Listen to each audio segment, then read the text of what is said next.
নবী করিম সাল্লাল্লাহু আলাইহি ওয়াসাল্লাম কেমন নবী ছিলেন, কেমন দয়ার নবী ছিলেন, কেমন মায়ার নবী ছিলেন। নবী করিম সাল্লাল্লাহু আলাইহি ওয়াসাল্লাম রাস্তা দিয়ে একদিন হেঁটে হেঁটে যাচ্ছিলেন। এমন তো সময় একটা গাছের গোড়াতে একটা হরিণকে 3 দিন ধরে পায়ে রশি লাগিয়ে যখন শিকারী একটা জায়গা থেকে যখন পশুরা ওভারটেক করে অন্যদিকে যায়, এমন এক সুযোগের জায়গায়, এমন এক ভালো জায়গায় একটা ফাঁদ পেতেছিলেন। সেখান থেকে যখন সেই হরিণটা লাফ দিয়ে অপর দিকে যেতে চাইছিলেন, হট করে শিকারীর ওই জালের মধ্যে পাটা বেঁধে গেল। এই বেঁধে যাবার পরে শিকারী 3 দিন পর্যন্ত আসলো না। শিকারী যখন 3 দিন পর্যন্ত আসলো না, তখন নবী করিম সাল্লাল্লাহু আলাইহি ওয়াসাল্লাম যখন ওই রাস্তা দিয়ে যাচ্ছিলেন, ওই অবলা জন্তু ওই হরিণটা তখন সালাম দিচ্ছেন, আসসালামু আলাইকা ইয়া রাসূলুল্লাহ, আসসালামু আলাইকা ইয়া শাফিউল মুজনবি, আসসালামু আলাইকা ইয়া রাহমাতাল লিল আলামিন। হে নবী, আমি এই ফাঁদের মধ্যে 3 দিন পড়ে গেছি। আমার 3টে ছোট ছোট বাচ্চা আমার ঘরে আছে। 2টো ছোট ছোট বাচ্চা জঙ্গলের মধ্যে আমি রেখে গিয়ে এসেছি। আমি 3 দিন এখানে রয়েছি, আমি অনাহারে রয়েছি। আমার বাচ্চাগুলো দুধ পান করতে পারছে না। আমি যদি এখান থেকে না যেতে পারি, আমার ওই সমস্ত বাচ্চাগুলো দুধ না পাওয়ার কারণে মরে যাবে। নবী করিম সাল্লাল্লাহু আলাইহি ওয়াসাল্লামের সালাম যখন দিলেন, এই সালামের পরে কথাগুলো যখন পেশ করলেন, তখন যে শিকারী ওই জালটা পেটেছিল সেই শিকারের বাড়ি চলে গেলেন। সেই শিকারীর খোঁজে খোঁজে তার বাড়ি চলে গেলেন। গিয়ে বললেন, এ বাবা শিকারী, তুমি ওই জায়গাটাই ফাঁদ পেতে রেখেছিলে, তুমি ওই জায়গাটাই ফাঁদ পেতে রেখেছিলে। ওখানে এমন এক হরিণ পাইপ দড়ি বেঁধে গেছে, 3 দিন পর্যন্ত ওখান পড়ে আছে। সে আমাকে সালাম দিল, বলল, ওখানে আমি 3 দিন ধরে এইখানে রয়েছি। আমার জঙ্গলে 3টে ছোট ছোট বাচ্চা আছে, তাদেরকে আমি দুধ না পিলাতে পারলে তারা হয়তো আর বাঁচবে না।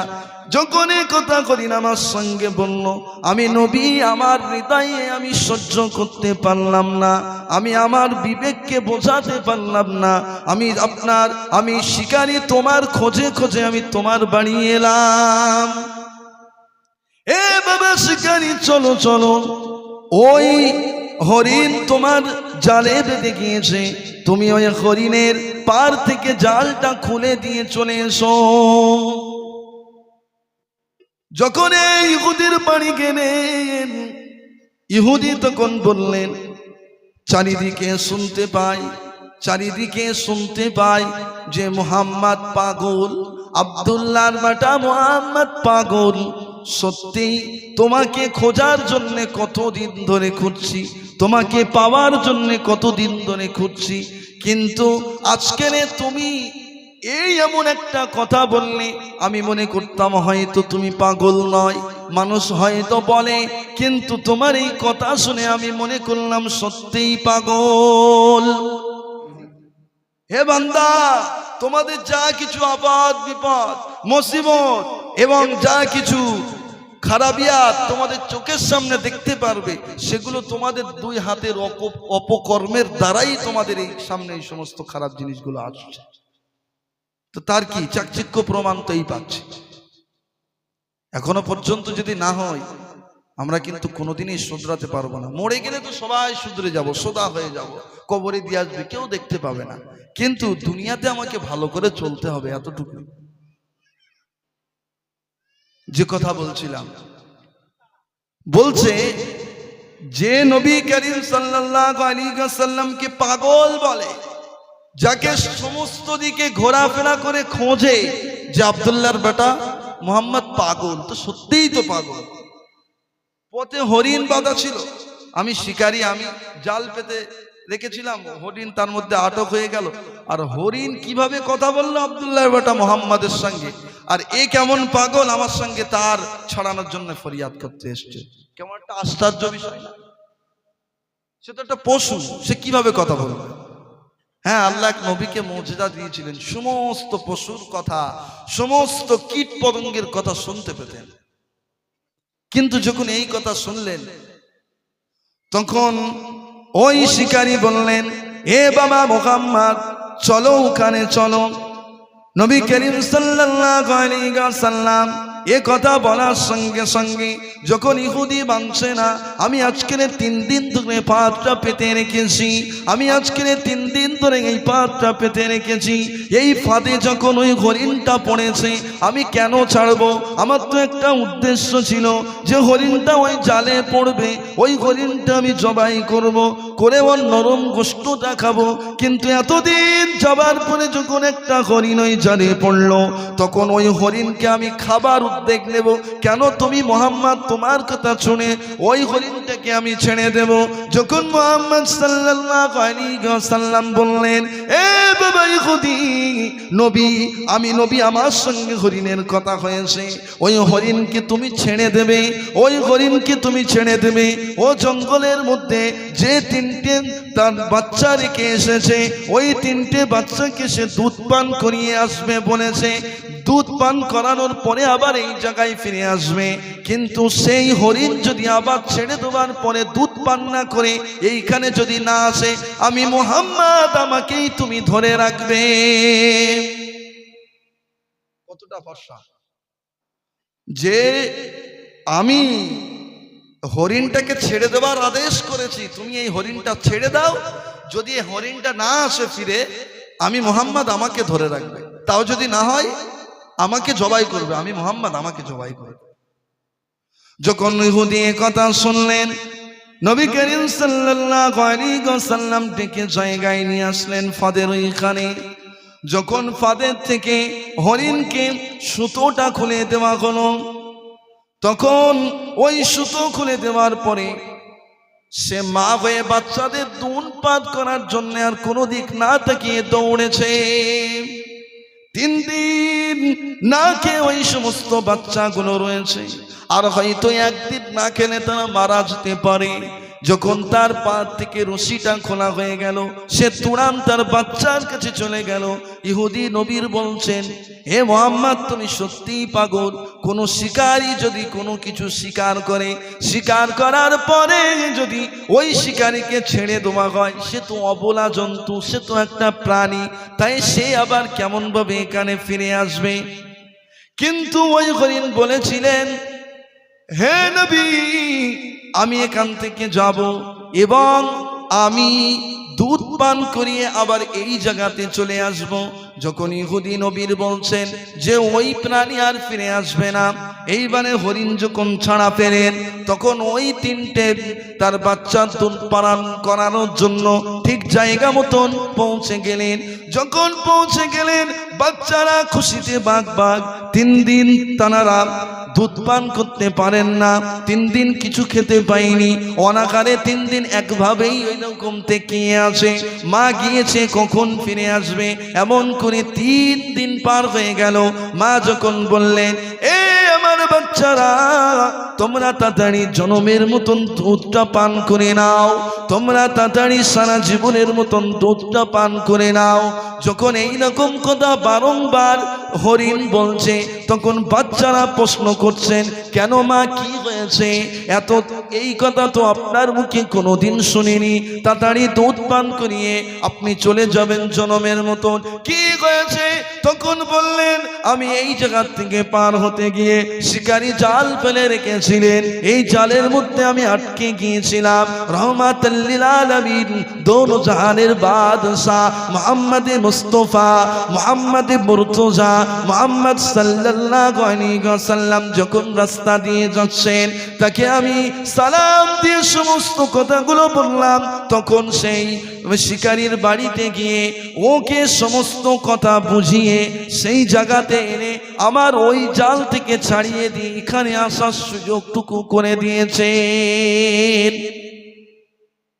যখন তিনটে বাচ্চা এই কথা শুনলো তখন বলল যে রহমাতুল লিল আলামিন দোনো জাহানের বাদশাহ হাবিবুল্লাহ জনাবে মুহাম্মদুর রাসূলুল্লাহ তোমাকে এত খুশি করেছে, তোমাকে এত সুন্দর সুযোগ দিয়েছে, তিনি নবী হয়েও এত সুন্দর একটা সুযোগ দিয়েছে, ওই নবী আটকে থাকবে আর নবীকে আটকে রাখিয়ে আমরা তোমার দুধ আমরা পান করব না।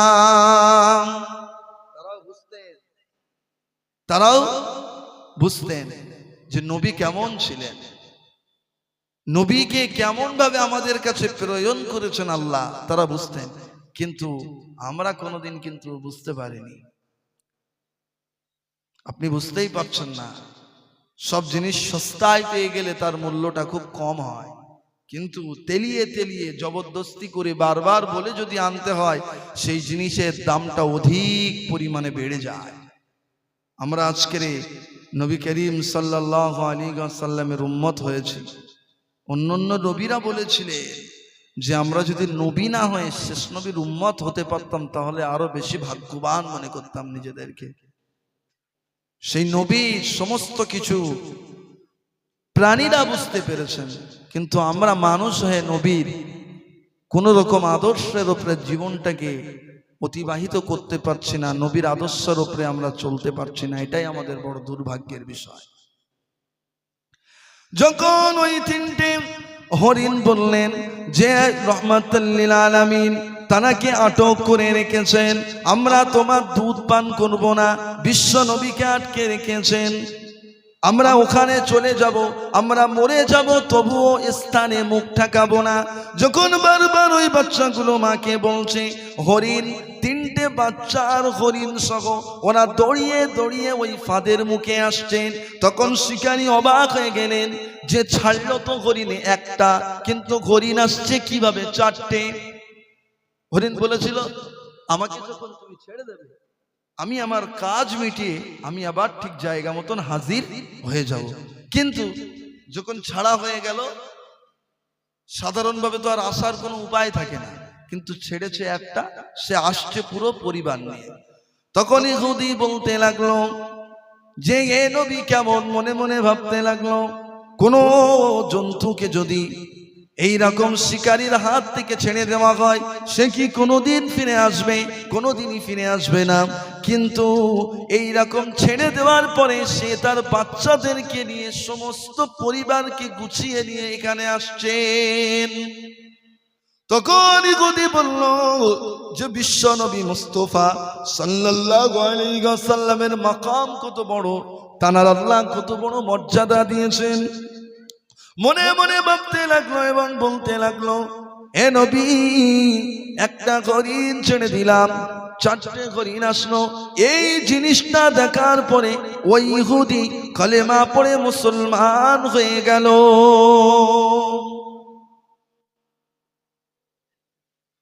পশুদের তাদের আচার আচরণ, তারা রাস্তায় থাকতেন, নবী যদি যেতেন নবীকে সালাম দিতেন। নবী কি শুধু আমাদের নবী? নবী সমস্ত বিষয় সমস্ত কিছু জানেন এবং সমস্ত কিছুর নবী, এ টু জেড সমস্ত কিছু নবী। আমরা নবীকে এখনো চিনতে পারলাম না যে নবীকে আমাদের প্রতি রহমত স্বরূপ পাঠিয়েছেন আল্লাহ। কোরআনের মধ্যে কি বলছেন? ওমা আরসালনাকা ইল্লা রাহমাতাল লিল আলামিন, হে মানব মণ্ডলী তোমাদেরকে আমি এই নবীকে তোমাদেরকে প্রেরণ করেছি তোমাদের মাঝে, এটা একটা রহমত স্বরূপ। এই নবী আমাদেরকে কি শিখিয়েছেন? নবী করিম সাল্লাল্লাহু আলাইহি ওয়াসাল্লাম যখন তেনার নামাজটাকে ফরজ করা হয়েছিল, এই নামাজ যখন প্রথম ফরজ করে 50 ওয়াক্ত নামাজ ফরজ করা হয়েছিল, নবী ভাবতে লাগলেন এবং বলতে লাগলেন আমার উম্মতিরা বড্ড কমজোর হবে, বড্ড নার্ভাস হবে, বড্ড লুজার হবে, বড্ড অলস হবে, কেমন করে এইরকম 50 ওয়াক্ত নামাজ আদায় করবে? কোনোদিনই তারা 50 ওয়াক্ত নামাজ আদায় করবে না। আল্লাহর নবী 50 ওয়াক্ত থেকে প্রত্যেকবার গিয়ে গিয়ে 5 করে কমিয়ে 5 ওয়াক্ত নামাজে আমাদেরকে নিয়ে এসেছেন। এখানেও আমরা গাফিলতি। 50 ওয়াক্ত জানেন, 50 ওয়াক্ত নামাজ ফরজ করেছিলেন। 50 ওয়াক্ত থেকে 5 ওয়াক্ত রাখতে গেলেই 45 ওয়াক্ত 5 বার করে কবার যেতে হয়েছিল, কবার যেতে হয়েছিল। তাহলে নবী আমাদের জন্য গিয়েছিলেন। শুধু তাই নয়, এই 5 ওয়াক্ত যে আমাদেরকে ফরজ করেছেন, এই 5 ওয়াক্তর মধ্যেও আমাদের কি গাফিলতি। যদি 50 ওয়াক্ত যদি ফরজ করা হতো তাহলে আর কি এমনি তো পড়ে না, মসজিদেই বানানো ছেড়ে দিত, মসজিদ আর করতো না। 50 ওয়াক্ত নামাজ কে পড়বে? নবী আমাদের জন্য কম ভেবেছেন? সেই নবীর উম্মত হয়ে আমরা নবীকে মর্যাদা দিতে পারলাম না। নবী কেমন ছিলেন? নবী করিম সাল্লাল্লাহু আলাইহি ওয়াসাল্লাম তার পূর্বে যা নবী এসেছিলেন সমস্ত নবী দুনিয়াতে একটা করে স্পেশালিস্ট আল্লাহ পাক দোয়া দিয়েছিলেন, স্পেশালি করে একটা দোয়া। সেই দোয়াটা যদি কোনো নবী চায় সেই দোয়াটা আল্লাহ কবুল করে নেবে। নবী করিম সাল্লাল্লাহু আলাইহি ওয়াসাল্লামের পূর্বে এবং আদম আলাইহিস সালাতু ওয়াস সালাম থেকে শুরু করে যা নবী এসেছিলেন তাদের পার্সোনালি একটা করে দোয়া যে কবুলের কথা ছিল, সমস্ত দোয়াগুলো সমস্ত নবীরা দুনিয়াতে চেয়ে নিয়েছিলেন। কিন্তু দয়ার নবী আমার, মায়ার নবী আমার মুহাম্মদ মুস্তাফা সাল্লাল্লাহু আলাইহি ওয়াসাল্লাম এই উম্মত দিগকে চিন্তা করে এই দোয়াটা দুনিয়াতে তিনি চেয়ে যাননি। এই দোয়াটা কাল কিয়ামতের দিনে মহাময়দানে মহাশরে যখন কেউ কাউকে চিনবে না, ওই সময় নবী ওই দুনিয়ার যে স্পেশালিস্ট দোয়াটা প্রত্যেক নবীকে দিয়েছিলেন, ওই দোয়াটা তিনি দুনিয়াতে চাননি, কাল কিয়ামতের ভয়াবহ দিনেতে ওই দোয়াটা চেয়ে নেবেন। এমনি প্রত্যেক কিয়ামতের দিনে প্রত্যেক নবী নিজের জন্যে কি কাঁদবেন যে আমি আমার নফসকে কেমন ভাবে বাঁচাবো। কিন্তু ওই কিয়ামতের দিন নবী আমাদের জন্য কাঁদবেন, তাই না?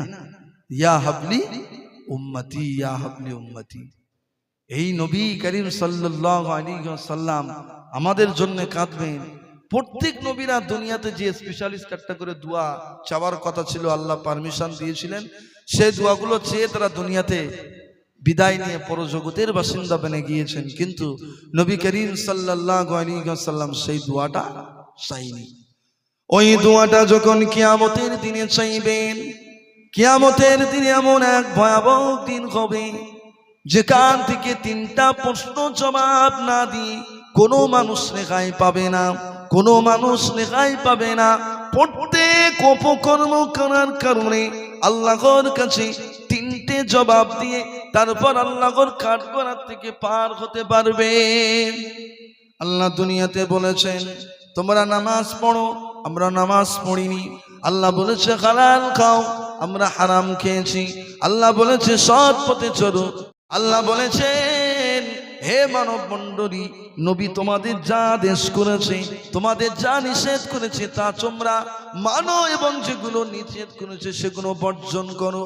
এই সমস্ত শরিয়াত মুআফিক যে সমস্ত কাজ করার কথা বলা হয়েছিল, এই সমস্ত কাজগুলো না করার কারণে কাল কিয়ামতের মহাময়দানে মাহশরে একটা বিপক্ষে শরিয়াতের বিপক্ষে কাজ করার জন্য 3টা করে জবাব আল্লাহর কাছে দিতে হবে। আল্লাহ আমাকে দুনিয়াতে অনেক অর্থ সম্পদ দিয়েছিল, এইরকম আমি 3তলা বাড়ি বানিয়েছিলাম, কিন্তু আমার বাড়ির পিছনে একটা মানুষ যাকাত নেবার প্রাপ্য, কিন্তু আমি তাকে কিছু দেইনি। আমি 3তলা বাড়ি করেছি, আমি আরাম করেছি, আমি আয়েশ করেছি, আমি সমস্ত কিছু ভক্ষণ করেছি, কিন্তু আমার একটা হক ছিল। আল্লাহ কাউকে দিয়ে পরীক্ষা করে আর কাউকে না দিয়ে পরীক্ষা করে। যখন আমাকে আল্লাহ দিয়েছিলেন পাশের গরিব ঘরের মানুষগুলো দেখার আদেশও করেছিলেন। কিন্তু দুনিয়াতে যে তুমি একলাই সমস্ত কিছু ভক্ষণ করলে আর তোমার প্রতিবেশীর হকগুলো যে তুমি বুঝিয়ে দিলে না। আল্লাহ যে তোমার দুনিয়াতে হালাল খেতে বলেছিল, আল্লাহ এই কথার বিপক্ষে গিয়ে হারাম খেয়েছো, এর জন্যও কিন্তু কিয়ামতে বিচারের দিন তোমাকে কাঠগড়ায় দাঁড়াতে হবে। আল্লাহ নবীকে আমাদের কাছে পাঠিয়েছিলেন, তিনি কিছু আদেশ এবং নিষেধ করেছিলেন। ওই সমস্ত কাজগুলো যে আমরা ঠিক মতন পালন করিনি, তার জন্যও কিন্তু কিয়ামতের দিনে আমাদেরকে আল্লাহর কাঠগড়ায় দাঁড়াতে হবে। হে নবীর উম্মত উম্মতিরা, কাল কিয়ামতের দিনে মহাময়দানে মাশরে যখন ভাই বোনকে চিনবে না, বোন ভাইকে চিনবে না, বাপ বেটাকে চিনবে না, বেটা বাপকে চিনবে না, ওই কঠিন পরিস্থিতিতে দুনিয়াতে যদি একটু বেশি রোদ পড়ে, সূর্যের আলো যদি বেশি মাথার উপরে পড়ে, তাহলে কোথায় ছায়া জায়গা আছে খুঁজি, সেইখানে গিয়ে কিছুক্ষণ বিশ্রাম নিয়ে নিজের শরীরটা একটু ঠান্ডা করব।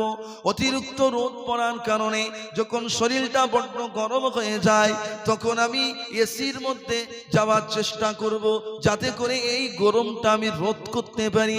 কাল কিয়ামতের দিনে ময়দানে মাশরে ওই সূর্যটা তখন এত উঁচুই থাকবে না, তখন 12 হাত উপরে মাথার উপরে ওই সূর্যটা থাকবে। এই সূর্যের তাপে মাথার ঘেনুগুলো একদম পুরো পুঁজ হয়ে যাবে, নাকের ছিদ্র দিয়ে কানের ছিদ্র দিয়ে ওই সমস্ত পুঁজগুলো বার হবে। এই বার হবা এবং এই কঠিন পরিস্থিতিতে আল্লাহ রব্বুল ইজ্জাত ওয়াল জালাল দুনিয়াতে সমস্ত তার আদেশ কাজগুলো না করার কারণে নিষেধ কাজগুলো করেছিলে, তার এই সমস্ত ভুল কাজের জন্য 3টে করে হিসাব দিয়ে করতে হবে। আল্লাহ রাব্বুল ইজ্জাত ওয়াল জালাল দুনিয়াতে আমাদেরকে 2টো করে চোখ দিয়েছিল, সুন্দর একটা জেহেন দিয়েছিল, আমাদের 2টো ঠোঁট দিয়েছিল, একটা জিভ দিয়েছিল এবং একটা মেধা দিয়েছিল যেটা বোঝার। আল্লাহ বলেছিলেন, তোমাদেরকে আমরা হাত দিয়েছি, তোমাদের আমি পা দিয়েছি, তোমাদের আমি চোখ দিয়েছি, তোমাদের বলার জন্য একটা শক্তি দিয়েছি। এই সমস্ত কাজগুলো তোমরা বোঝো করো এবং শরীয়তের মুআফিক যেটা জায়েজ হয় সেইটা জেহেন দিয়ে চিন্তা করে তা তোমরা মানো। আল্লাহ কোরআনের মধ্যে বলে দিয়েছেন যে তোমাদেরকে যা আমি দিয়েছি সমস্ত কিছু তোমরা ব্যবহার করো এবং তোমরা তোমাদের মাথায় যে ঘেনুটা দিয়েছি, বোঝার শক্তিটা দিয়েছি, এই শক্তি দিয়ে তোমরা খারাপ আর ভালোকে 2 দিক করো, করে যেটা ভালো সেই রাস্তায় তোমরা চলো। কাল কিয়ামতের দিনে ময়দানে মাশরে এই ভালো কাজ না করার জন্য আল্লাহর কাছে 3টে জিনিসের হিসাব না দিয়ে আমরা কেউ পার পাবো না। প্রথমত আল্লাহ রাব্বুল ইজ্জাত ওয়াল জালালের কাছে যখন আমরা দাঁড়াবো, যখন ওই সমস্ত খারাপ কাজ করার জন্য দুনিয়াতে সমস্ত খারাপ কাজের জন্য যা কিছু করেছিলাম ওই সমস্ত কথাগুলো, ওই সমস্ত বার্তাগুলো যখন আল্লাহ আমাদের সামনে জাহির করবে, প্রকাশ করে বলে দেবে, তখন ওই সমস্ত বান্দারা বলবে, না রব্বুল ইজ্জাত ওয়াল জালাল, হে আমাদের রব, আমরা দুনিয়াতে এমন কাজ করিনি। সে তখন অস্বীকার করবে, আমি এরম কাজ দুনিয়াতে করিনি, আমি এরম কাজ করতেই পারি না। সঙ্গে সঙ্গে তাদের মুখের আওয়াজগুলো বন্ধ হয়ে যাবে, সঙ্গে সঙ্গে তাদের মুখের আওয়াজগুলো বন্ধ হয়ে যাবে, মুখের মধ্যে মোহর মেরে দেবে এবং যেখান থেকে কথা বলার জায়গা ওই জায়গাটা বাদ দিয়ে সমস্ত জায়গার মুখগুলো খুলে দেবে। আল্লাহ রাব্বুল ইজ্জাত ওয়াল জালাল কোরআনের মধ্যে জানিয়েছেন, তোমার অঙ্গ প্রত্যঙ্গ, তোমার হাত, তোমার আঙুল, তোমার চোখ, তোমার পা, তোমার নাক, তোমার ঠোঁট, সমস্ত কিছু তোমার বিপক্ষে সাক্ষী দেবে। শুধুমাত্র তোমার এই যে মুখ দুনিয়াতে দিয়েছিলাম ওই মুখ থেকে যে কথা বলছিলে ওই মুখটাই শুধু তোমাদের বন্ধ করে দেওয়া হবে। আল্লাহ রাব্বুল ইজ্জাত ওয়াল জালাল আমাদেরকে দুনিয়াতে বেঁচিয়ে রেখেছিলেন, আমরা এই চামড়াগুলো কত সুন্দর করে সাবান দিয়ে মসৃণ করে পরিষ্কার করেছি, নামি দামি কোম্পানির শ্যাম্পু দিয়ে চুলগুলো ভালো করে সিল্কি করে রেখেছি, কিন্তু কাল কিয়ামতের মহাময়দানে মহাশরে যখন তোমার গুনার খাতাটা তোমার সামনে খুলে দেওয়া হবে, যখন তুমি স্বীকার করবে না, তখন তোমার এই সমস্ত দুনিয়াতে সমস্ত কিছু যত্ন যা কিছু করেছিলে এই সমস্ত যত্নমান জিনিসগুলোই তোমার বিপক্ষে সাক্ষী দেবে। দুনিয়াতে একটা ভুল করার কারণে তোমাকে তিনটে কিয়ামতের দিনে জবাবদিহি করে তারপরে তুমি যেতে পারবে। সর্বপ্রথম তোমার যখন ওই অপকর্মের জন্য তোমার সামনে ওই সমস্ত কথাগুলো জাহির করে দেবে, বার করে দেবে, তখন তুমি স্বীকার করবে না, আল্লাহ তোমার জবানটা বন্ধ করে দেবে, তোমার অঙ্গ প্রত্যঙ্গ কথা বলবে। কোন অঙ্গ প্রত্যঙ্গ? দুনিয়াতে যার কত মায়া করেছিলাম, লাইট বয় সাবান মাখলে মিটে যেত, সেখানে কি ভালো কেজেড 210 টাকা দাম, সেই সাবান আমি মেখেছি। 1 টাকা শ্যাম্পু মাখলে হয়ে যেত, সেখানে কি আরো দামি শ্যাম্পু মেখেছি যাতে করে আমার চুলটা আরো ভালো হয়। এই সমস্ত যত্নবান জিনিসগুলোই কাল কিয়ামতের মহাময়দানে মহাশরে তোমার বিপক্ষে সাক্ষী দেবে। কেমন হবে?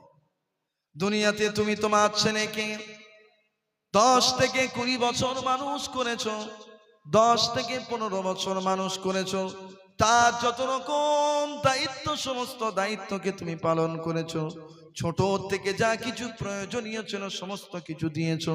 যখন ছোট ছিল তখন তাকে স্কুলে ভর্তি করেছো, যখন সে হাঁটতে পারছিল না তখন তুমি তাকে হাঁটানো শিখিয়েছো।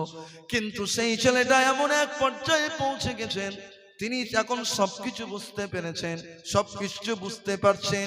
ওই ছেলেকে 15 বছর মানুষ করার পরে কোনো এক কথা কাটাকাটি হয়ে গেল, যে কথা কাটাকাটির কারণে ছেলে তার বাবুকে ডাকলো, তার নানাকে ডাকলো, কোনো রকম কোনো সমাধান হয় না। এই ঝগড়াটা নিজেদের পারিবারিক মানুষরা এসে মেটানোর চেষ্টা করছে, কিন্তু হয় না। পাড়া প্রতিবেশী সমস্ত গ্রামের লোক একটা ভুল কাজ করে ফেলেছে বাপ বেটা, এই সিদ্ধান্ত করার জন্য সমস্ত গ্রামের মানুষ একটা জায়গায় হয়ে গেল। একটা ছেলেকে 15 বছর মানুষ করতে কত কষ্ট আর কত ঘাম ঝরাতে হয়, তাদের পিছনে কত টাকা ব্যয় করতে হয়, কত পরিশ্রম করতে হয়। আর এই সমস্ত পরিশ্রমের পরে যখন তার একটু জ্ঞান বুদ্ধি হয়ে গেল, কোনো এক কথা কাটাকাটার কারণে সমস্ত মানুষ একত্রিত হতে বাধ্য করলো সেই ছেলে।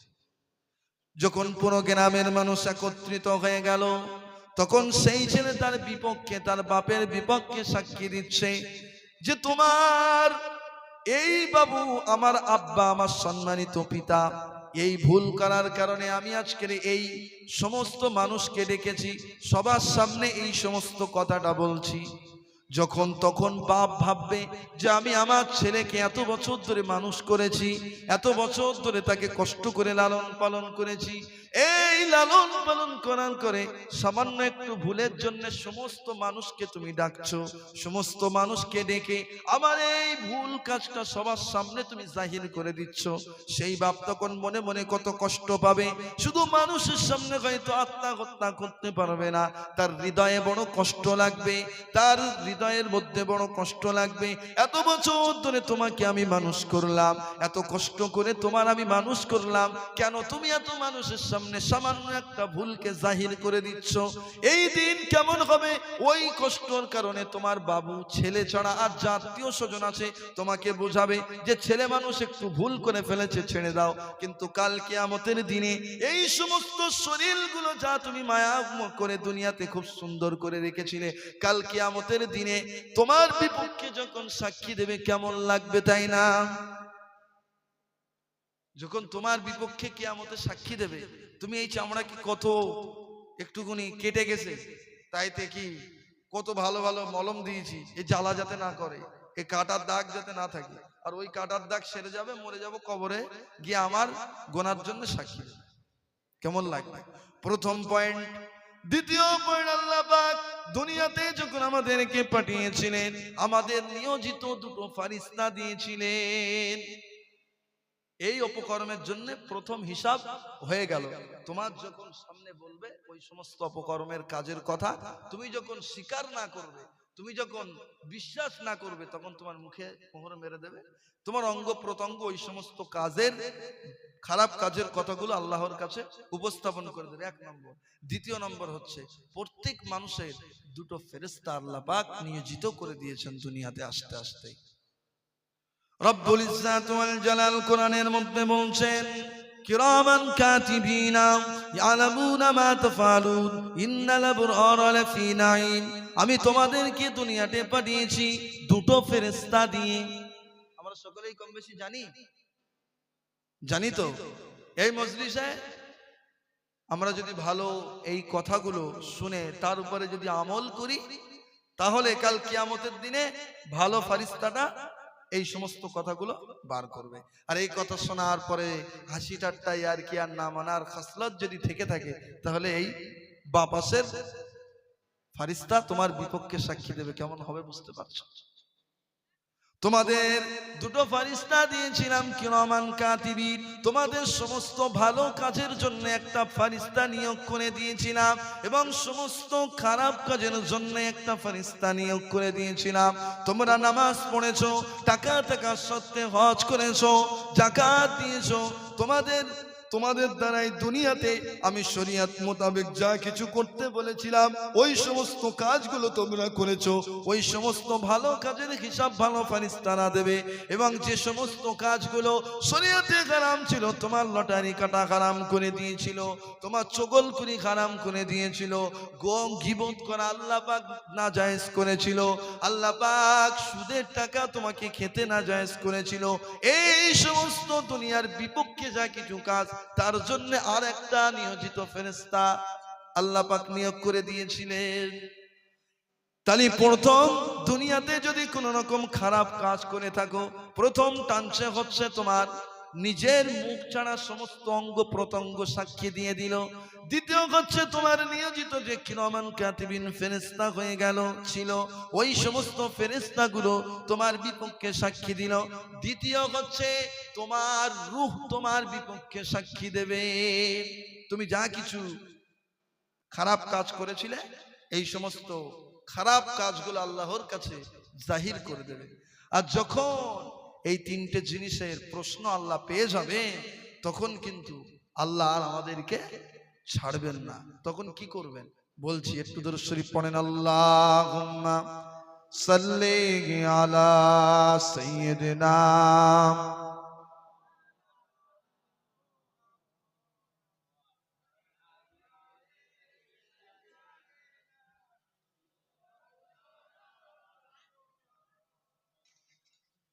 কেমন করে ঘুমাও তুমি ফজর করে কাজা, এমন তো হতে পারে জোহরে জানাজা। ঠিক না? তাই না? কেউ বলতে পারবে? ওই তো ওই মহিলাটা ডিজে শুনতে গিয়েছিল, রাত্রে সমস্ত কাজকর্ম গুছিয়ে শুলো, সকালবেলা মরে তাই উঠলো। তাহলে কেমন করে ঘুমাও তুমি ফজর করে কাজা, এমন তো হতে পারে জোহরে জানাজা, এমন তো হতে পারে জোহরে জানাজা। তারপর কবি কি বলছেন, মুমিন গাইনা জন্ম নিলেন মুসলমানের ঘরে,